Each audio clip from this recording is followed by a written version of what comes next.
Assalamualaikum warahmatullahi wabarakatuh.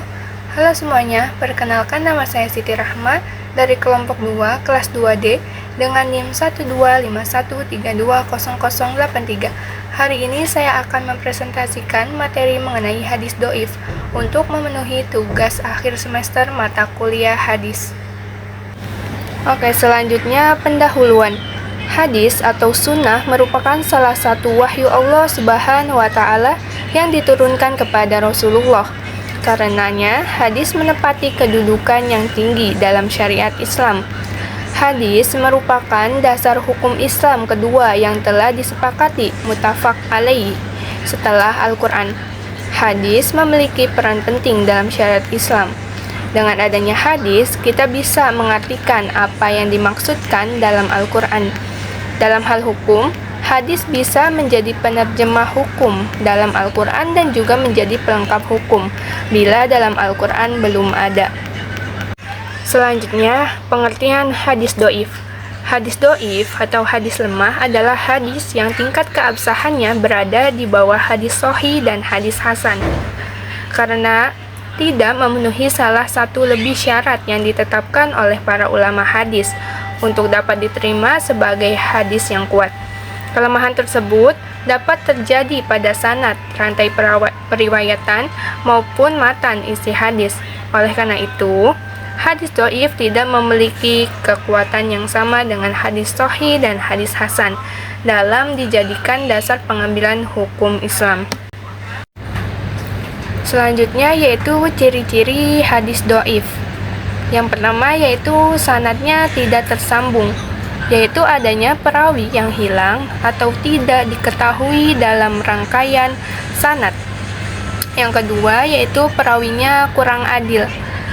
Salah satu perawi memiliki akhlak yang buruk, sering berdusta atau tidak menjaga kehormatan dirinya. Yang ketiga yaitu perawinya lemah dalam hafalan. Perawinya sering lupa, keliru, atau tidak teliti dalam meriwayatkan hadis. Yang keempat yaitu terdapat perawi yang tidak dikenal atau majhul, yaitu identitasnya atau kualitas perawi tidak diketahui oleh para ulama hadis yang lain.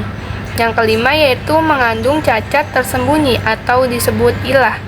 Nah, yaitu terdapat kekurangan dalam sanad dan matan. Yang keenam yaitu bersifat syadz. Isi atau sanad hadis bertentangan dengan riwayat yang lebih kuat dan lebih terpercaya. Yang ketujuh yaitu tidak memenuhi syarat hadis sahih dan hasan. Selanjutnya, ada macam-macam hadis doif. Hadis doif ini terdapat dua macam, karena terputus sanad atau cacatnya rawi. Nah, terputus sanad ada hadis mu'allaq, yaitu hadis yang pada awal sanadnya terdapat satu atau lebih perawi yang dihilangkan. Yang kedua yaitu hadis mursal, hadis yang diriwayatkan oleh seorang tabi'in langsung dari Nabi Muhammad tanpa menyebut sahabat. Yang ketiga yaitu hadis mu'dol, hadis yang dalam sanadnya gugur dua orang, dua perawi atau lebih secara berurutan. Yang keempat yaitu ada hadis muqati, yaitu hadis yang sanadnya terputus pada salah satu bagian sanad. Yang kelima yaitu ada hadis mudallis, yaitu hadis yang diriwayatkan dengan cara menyembunyikan cacat sanad sehingga tampak tersambung. Yang keenam yaitu ada hadis mursal khafi, yaitu perawi meriwayatkan dari seseorang yang sejaman dengannya tetapi tidak pernah bertemu atau mendengarkan langsung darinya. Yang ketujuh yaitu hadis mu'annan. Nah, kalau mu'annan ini bisa sahih atau hasan dan doif tergantung kondisi sanadnya. Selanjutnya ada macam-macam hadis doif karena cacatnya rawi. Yang pertama itu ada hadis maudhu, yaitu hadis yang dibuat-buat atau yang dipalsukan dan disandarkan kepada Nabi Muhammad SAW secara dusta. Yang kedua yaitu ada hadis matruk, hadis yang diriwayatkan oleh perawi yang sangat lemah atau dituduh berdusta sehingga diriwayatkannya ditinggalkan oleh para ulama. Yang ketiga yaitu ada hadis munkar, Nah, hadis yang diriwayatkan oleh perawi lemah dan bertentangan dengan riwayat perawi yang lebih terpercaya. Yang keempat yaitu ada hadis mu'allal, yaitu hadis yang memiliki cacat tersembunyi pada sanad atau matannya. Yang kelima yaitu ada hadis mudraj, yaitu hadis yang di dalam sanad atau matannya terdapat tambahan kata atau kalimat dan perawi.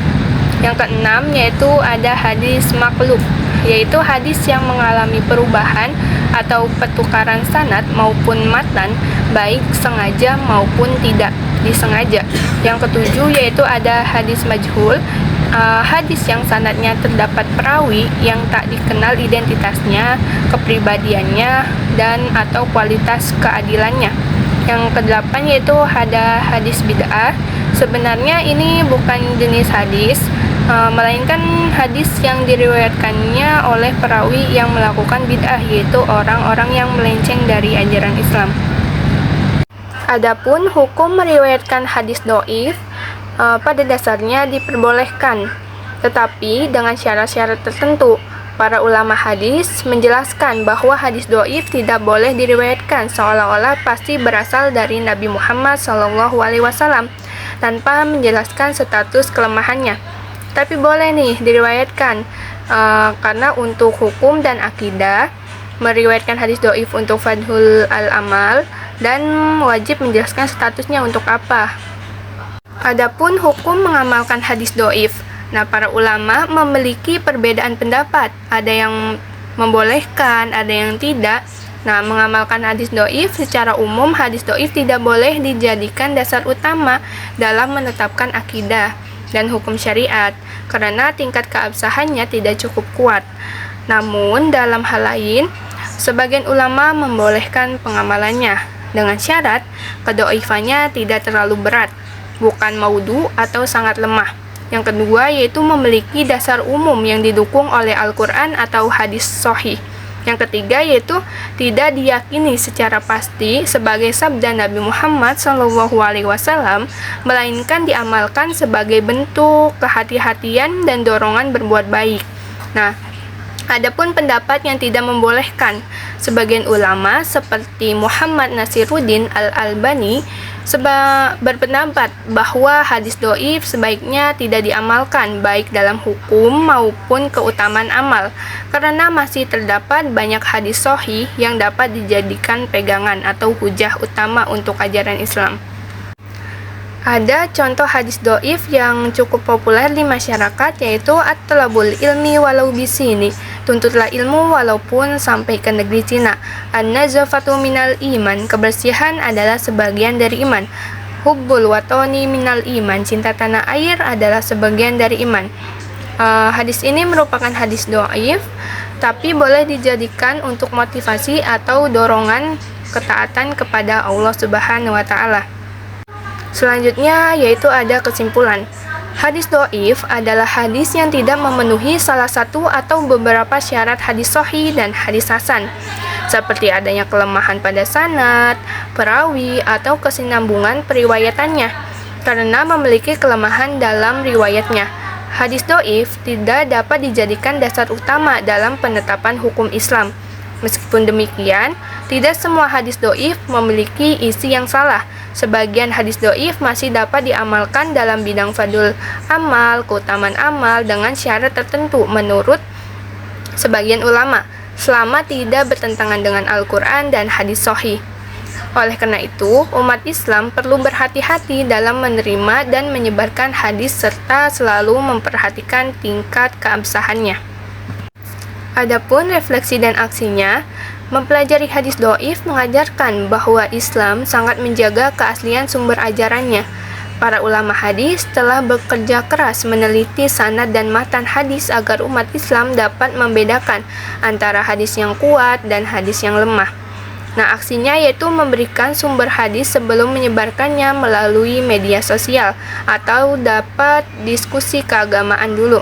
Nah, yang kedua yaitu mengutamakan hadis sahih dan hasan sebagai dasar dalam beribadah dan memahami ajaran Islam. Menghargai pendapat ulama yang telah meneliti dan menjelaskan status hadis dengan metode ilmiah yang dapat dipertanggungjawabkan. Sekian yang dapat saya sampaikan, semoga bermanfaat. Assalamualaikum warahmatullahi wabarakatuh.